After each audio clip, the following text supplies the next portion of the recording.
Doctor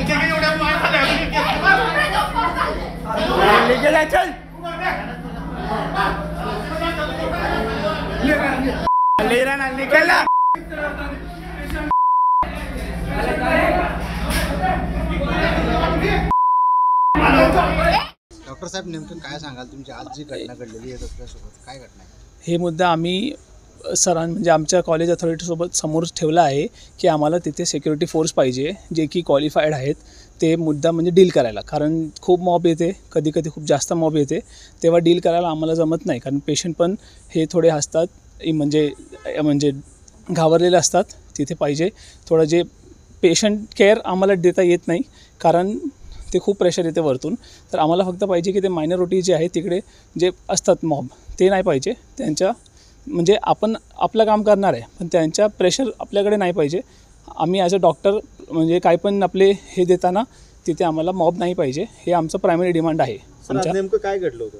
घटना काय घडली? तेच होतं की 4-5 फिमेल्स म्हणजे पेशंट आले होते, त्यांना आम्ही डील करतच होतो, त्यांच्यासोबत आम्ही उपचार देतच होतो. त्याच्यामध्ये त्यांना बाकीचे मॉब होते, त्यांचं खूप काही म्हणजे हे होते की लवकर करा. मग केस पेपर सगळं आम्ही सांगितलं त्यांना आणायला, कारण केस पेपर पण आम्हाला द्यावं लागते, सगळं लिहावं लागते, काय काय झालं आहे, इंजेक्शन वगैरे सगळं आम्हाला ऑन पेपर द्यावं लागते. ते बोलण्यामुळे ते थोडंसं जास्त हे झाले आणि ते आमच्यावर म्हणजे आमच्या फ्रेंडवर अटॅक केले. तुम्ही आता तक्रार देताय का? हो, ते आता आम्ही तक्रार दिला आहे. बरं, आता आपली मार्च जी संघटना आहे या मार्च संघटनेतर्फे आपण काही पुढे निवेदन करणार आहे किंवा मोर्चा किंवा निवेदन असं पुढचं काय आपलं पाऊल असणार आहे नेमकं यामध्ये? त्याच्याबद्दल आम्ही विचार करतो आहोत. आम्ही आता सगळं जे आपण आहे ते आता डिस्कस करणार आहोत आणि त्याच्यावर पुढचा निर्णय घेणार आहोत. काय घटना घडली नेमकं? तुम्ही आज इथे जिल्हा पोलीस स्टेशनला तक्रार देण्यासाठी आले आहात, नेमकी काय घटना घडली?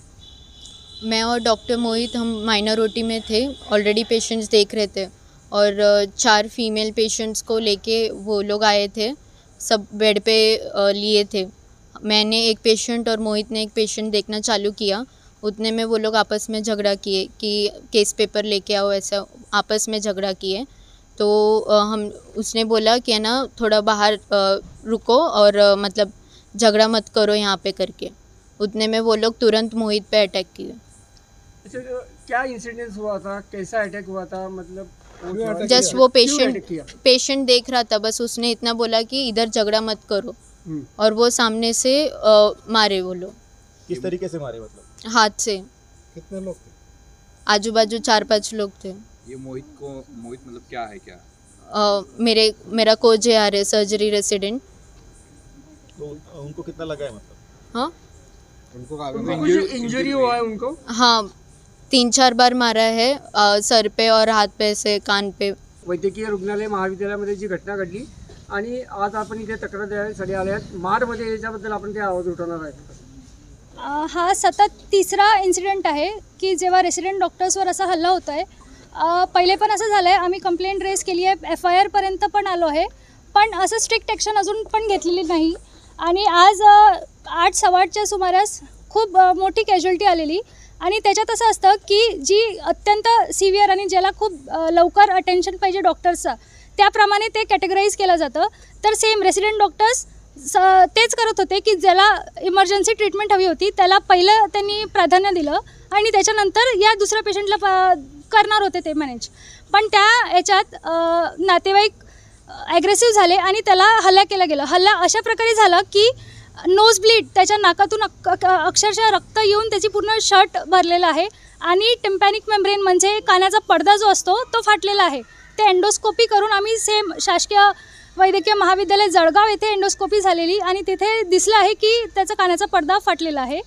तर हे खूप मोठा इन्सिडेंट आहे आणि याआधी पण आम्ही असे निवेदन दिले आहेत. तर मार्च संघटनाद्वारे डीन सरांना पण इंटिमेशन दिलं आहे आणि वरून सेंट्रल मार्ट सोबत कन्व्हर्सेशन करून आम्ही समोरचं पाऊल घेणार आहोत. आज जी घटना घडली यावेळेस ही घटना घडल्यानंतर आपण जे अधिष्ठाता आहे डीन आहेत डॉक्टर गिरीश ठाकूर यांना या घटनेची कल्पना दिली होती का? त्यांच्याकडून काय आपल्याला प्रतिसाद मिळाला? डीन सरांना आम्ही या गोष्टीची पुरेपूर कल्पना दिलेली आहे.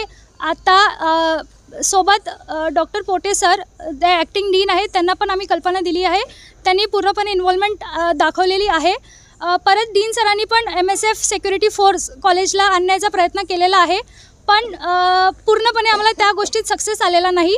त्यामुळे त्या गोष्टीला आम्ही परत हे करणार आहोत, एनकरेज करणार आहोत आणि सोबत सरांना स्ट्रिक्ट ॲक्शन घ्यायसाठी मागणी करणार आहोत. आता आपली मागणी काय नेमकी? MSF सिक्युरिटी फोर्स कॅज्युअल्टीच्या अराऊंड 24/7 राहिली पाहिजे. पोलीस चौकी बसलेली आहे GMC जळगावमध्ये, पण 24/7 पोलीस हजर राहत नाही. त्या गोष्टीला आम्ही परत स्ट्रिक्ट ॲक्शन त्याच्यावर घ्यायचा प्रयत्न करणार आहोत. आपलं नाव? दाखल केला जाणार आहे या ठिकाणी गुन्हा फिर्याद दिली हो, FIR दिला आहे, FIR दाखल केलेला आहे. गुन्हा आपलं नाव? माझं डॉक्टर अमृता कागदेलवार, संघटनेचं काय आपल्याकडे पद? Vice president.